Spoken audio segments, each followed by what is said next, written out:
জমা। এই মাসের নাম রবিউল নূর, অনেকে বলে রবিউল আউয়াল বলে। আরবি চাঁদের মাসের চতুর্থতম মাস। মুহররম, সফর, রবিউল আউয়াল তৃতীয়তম মাস। এরপর রবিউল সানি চতুর্থতম মাস। রবিউল আউয়ালকে প্রথম বসন্ত নামকরণ করেছেন লা ইলাহা ইল্লাল্লাহ। রবিউল শব্দের শাব্দিক অর্থ হচ্ছে বসন্ত, আউয়াল শব্দের অর্থ হচ্ছে প্রথম, আর রবিউল আউয়াল শব্দের অর্থ হচ্ছে প্রথম বসন্ত। বসন্তকালে যেভাবে দেখা যায় গাছগাছালি, গাছের পুরাতন পাতাগুলা ঝরে, পুরাতন পাতাগুলা পড়ে গিয়ে নতুন পাতা গজায়, নতুন পাতা আসে, ডালপালা নতুন হয়, দেখতে সুন্দর মনোরম লাগে, তরতাজা সতেজ, ফলে ফুলে ভরপুর হয়ে যায় ওই বসন্তকালের আগমনে। আর রবিউল আউয়ালটা এমন একটি মাস, যেই মাসটা অন্যান্য মাসের চেয়ে ভিন্ন কারণে, ভিন্নভাবে শ্রেষ্ঠতম। যেই মাসে সৃষ্টি জগতের শ্রেষ্ঠতম নবী, হায়াতুন নবী, রাহমাতুল লিল আলামিন, শফিউল মুসলিমিন রাসূল পাক সাল্লাল্লাহু আলাইহি ওয়াসাল্লামের শুভাগমন হয়েছে। জগৎ পৃথিবীর মানুষ, সৃষ্টি জগতের মানুষ অরাজকতা, অন্যায়, অনাচার, জুলুম, নির্যাতন, পাপাচার, গুনায় লিপ্ত হতে হতে ঈমান থেকে, ইসলাম থেকে অনেক দূরে সরে গিয়েছিল। আর নবীজির আগমনে আবার তারা বসন্তের মতো নতুন ভাবে ঈমানি নূর, ঈমানি শক্তি তারা ফিরে পেয়েছেন। জোরে বলুন সুবহানাল্লাহ। এই জন্য রবিউল নূর বলা হয়। এই রবিউল আউয়াল মাস শ্রেষ্ঠতম একটি মাস, মর্যাদাবান সম্মানী একটি মাস। এই রবিউল আউয়াল মাস কেন শ্রেষ্ঠ? কারণ এই মাসে সৃষ্টির শ্রেষ্ঠ নবীর আগমন হয়েছে। যেটা বলুন সুবহানাল্লাহ। সর্বকালের, সর্বযুগের সর্বশ্রেষ্ঠ রাসূল, রাসূল পাক সাল্লাল্লাহু আলাইহি ওয়াসাল্লামের আগমন হয়েছে এই রবিউল আউয়াল মাসে। যেহেতু শ্রেষ্ঠ নবীর আগমন, সেই জন্য মাসটা শ্রেষ্ঠ। সব মাস, 12টি মাস আল্লাহর দরবারে ফরিয়াদ করেছিল, মোনাজাত করেছিল, বারবার কান্না করেছিল, ইয়া আল্লাহ, আমরা জানি তুমি তোমার বন্ধুকে প্রেরণ করবে। মুহররম মাস বলেছিল আমি মাসের মধ্যে তুমি পাঠাও। সবর বলেছিল আমার মধ্যে পাঠাও।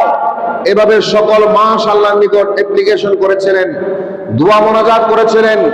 আল্লাহ পাক রবিউল আউয়ালকে নির্বাচিত করেছেন আল্লাহর দয়ায় আল্লাহর বন্ধুকে পাঠানোর জন্য। জোরে বলুন সুবহানাল্লাহ। রাত এবং দিন আল্লাহর কাছে দোয়া করেছিল, মোনাজাত করেছিল।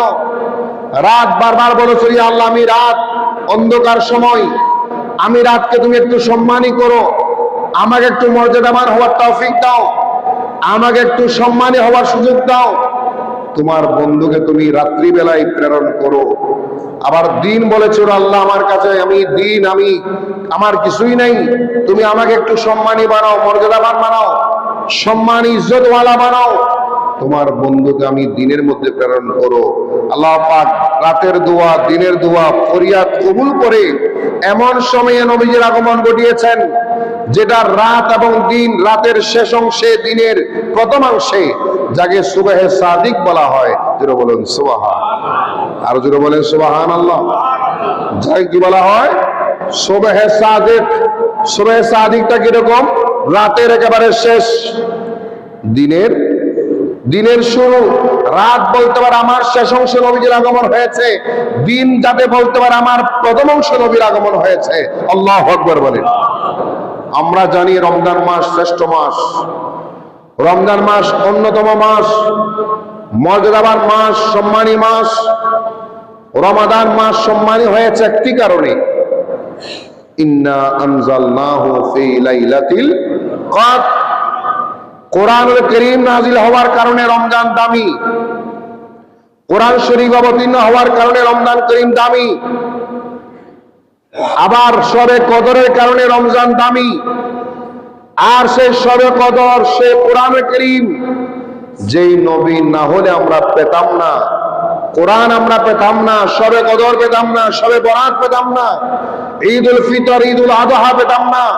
সব কোন বেঁচে আল্লাহর প্রিয় হাবিব মুহাম্মদ রাসূলুল্লাহ সাল্লাল্লাহু আলাইহি ওয়াসাল্লামের বদৌলতে। এজন্য রমজান দামি হয়েছে কোরআনের কারণে, আর রবিউল আউয়াল দামি হয়েছে ওই কোরআনের যিনি মালিক সাহেবে কোরআন পৃথিবীর জমিনে আগমনের কারণে। জোরে বলুন সুবহানাল্লাহ, আর জোরে বলেন সুবহানাল্লাহ। এই জন্য রবিউল আউয়াল মাস যখন আসে ইমানদারের অন্তরে আনন্দ উল্লাস বয়ে আসে।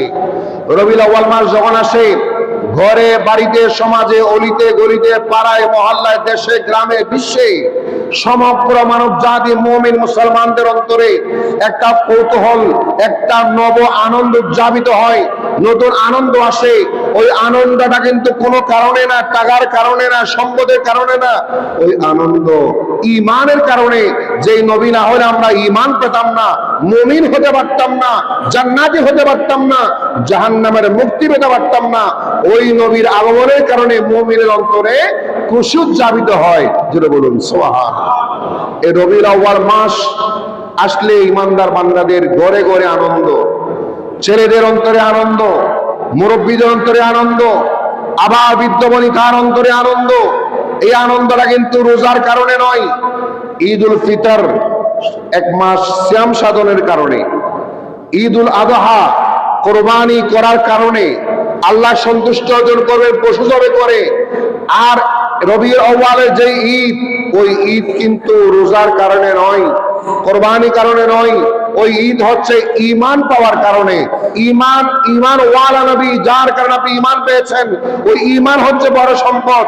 আগে ঈমান তারপরে আমল, আগে ঈমান তারপরে নামাজ, রোজা, হজ, যাকাত, তাসবিহ, তাহলিল, কুরবানি, ইফতারি, সাহরি, সমস্ত ইবাদত ঈমানের পরে। আগে কি কথা বলেন? আগে কি? আগে ঈমান, ঈমানের পরে আমল। যার কাছে ঈমান নাই সে যত ভালো কাজ করুক, যত নেক কাজ করুক, যত সৎ কাজ করুক, তার নেক কাজ, সৎ কাজ, ভালো কাজ ক্যালকুলেটিং হবে, আমল নামায় যুক্ত হবে। কেন? ভালো কাজ করেছে, মানব সেবা করেছে, কল্যাণময় কাজ করেছে, গরিবকে সৎকা করেছে, গরিবকে উপকার করেছেন, তারপরে কোনো কাজে আসবে না। কারণ আপনার ভালো আমল কাজে আসার জন্য একটা সার্টিফিকেটের প্রয়োজন। ওই সার্টিফিকেট হচ্ছে লা ইলাহা ইল্লাল্লাহু মুহাম্মাদুর রাসূলুল্লাহ সাল্লাল্লাহু আলাইহি ওয়াসাল্লাম। এটা হচ্ছে কালেমা। এই ঈমান হচ্ছে আপনার সার্টিফিকেট। যার ঈমান থাকবে সে বড় আমল না, ছোট্ট একটা আমল করলেও তা গ্রহণযোগ্য হবে। সুবহানাল্লাহ। তার বড় আমল না, ছোট আমলের কারণে সে জান্নাতে যাবে। এমনও প্রমাণ আছে, একজন ইমানদার বান্দা যররা পরিমাণ ঈমান থাকলে, বিন্দু পরিমাণ ঈমান থাকলে, মিসকালা হাব্বাতিন খারদালাতিন মিনাল ঈমান, যররা পরিমাণ ঈমানের অংশ থাকলে আল্লাহ পাক তাকে চিরস্থায়ী জাহান্নামে দিবে। আবার আল্লাহ তাকে জাহান্নামী হলো জান্নাতি বানানোর জন্য বড় আমল চাইবেন না, ছোট্ট একটা আমল যথেষ্ট হবে তাকে জান্নাতি বানানোর জন্য, যেহেতু তার কাছে ঈমান আছে। জোরে বলুন সুবহান। আর যার কাছে ঈমান নাই সে যত বড় ভালো কাজ করো, সৎ কাজ করো, ওই সৎ কাজ কোনো কাজে আসবে? যেমন মনে করেন দাড়ি রাখাটা ভালো কাজ, ঠিক না? কথা বলে এটা একটা সুন্নাহ। শুধু আমাদের নবীর সুন্নাহ না, সমস্ত নবীদের সুন্নাহ। দাড়ি অনেক উপকার, এখন ওই বিষয়ে যাচ্ছি না, এটা একটা আমল। আচ্ছা বলেন, এই দাড়িটা যদি কোনো অমুসলিম রাখে সওয়াব পাবে? কথা বলে কেন পাবে না? আপনি রেখেছেন, আপনি সওয়াব পেয়েছেন, উনি আপনার মতো মানুষ, উনি কেন সওয়াব পাবে না?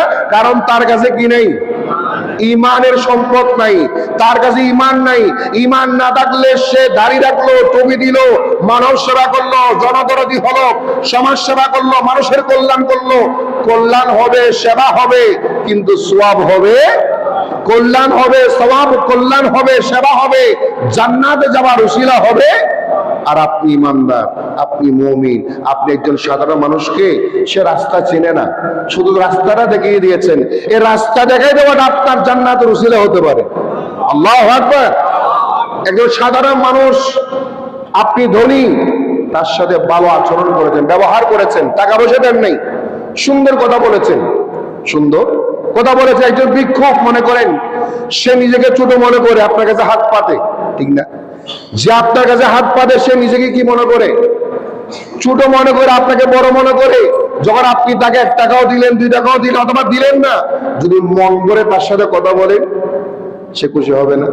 আপনি টাকা দেন নাই ওই ভিক্ষুককে, ওই গরিবকে আপনি টাকা পয়সা দেন নাই, আপনি তার সাথে হাত মিলিয়েছেন। অনেকে মনে করে সে গরিব, তার হাতে ময়লা আবর্জনা, আমি কেন হাত মিলাবো? এই জন্য আমরা ভিক্ষুকের সাথে হাত মিলাই না, ভিক্ষুককে কথা বলি না, শুধু টাকা দিয়ে চলে যায়, তার দিকে তাকাইও না। আপনি যদি তার সাথে একটু ভালো আচরণ করেন, সদ্ব্যবহার করেন, আমার নবী ইরশাদ করলেন আল কওলুল মারুফ সাদাকা, ভালো আচরণ করেছেন, এটা আপনার সদকার সওয়াব হয়ে গেল।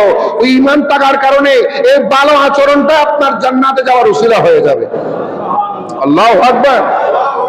এমনও হাদিস শরীফ আছে, কিয়ামতের ময়দানে কোন মানুষ ইমানদার জাহান্নামের আযাব ভোগ শেষ, যত শাস্তি আছে সব শেষ, এখন তাকে আল্লাহ পাক জান্নাতে দিবেন, উসিলা একটা লাগবে না? কথা বলেন। তখন আল্লাহ পাক বলবেন, হে আমার বান্দা, তুমি কি জীবনে কোন হক্কানি রব্বানি আলেমের সাথে একসাথে বসছো, তার মাহফিলে বসছিলা?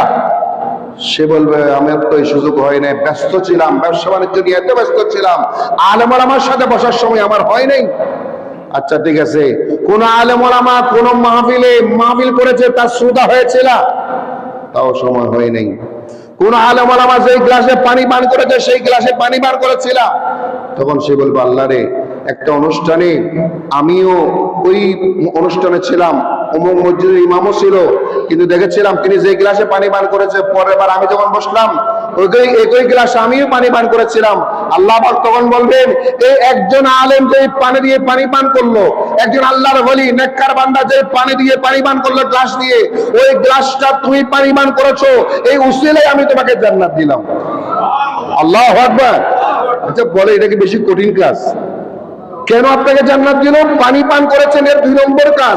1 নম্বর হচ্ছে আপনার কি আছে? ঈমান আছে। ঈমান থাকার কারণে, ওই ছোট্ট উসিলার কারণে আল্লাহ আপনাকে জান্নাতের মালিক বানিয়ে দিয়েছেন। এটা আল্লাহর পক্ষ থেকে একটা বড় দয়া, আপনাকে ঈমানদার বানিয়েছেন, মুমিন বানিয়েছেন, মুসলমান মা বাবার করে আমার আপনার জন্ম হয়েছে। জোরে বলুন সুবহান। এই জন্য রবিউল আউয়াল সব মাসের সেরা মাস, সাইয়্যিদুশ শুহুর, সমস্ত মাসের শ্রেষ্ঠ, কারণ এই মাসে আমাদের ঈমানের সম্পদ হায়াতুন নবী আগমন করেছেন। জোরে বলুন সুবহান।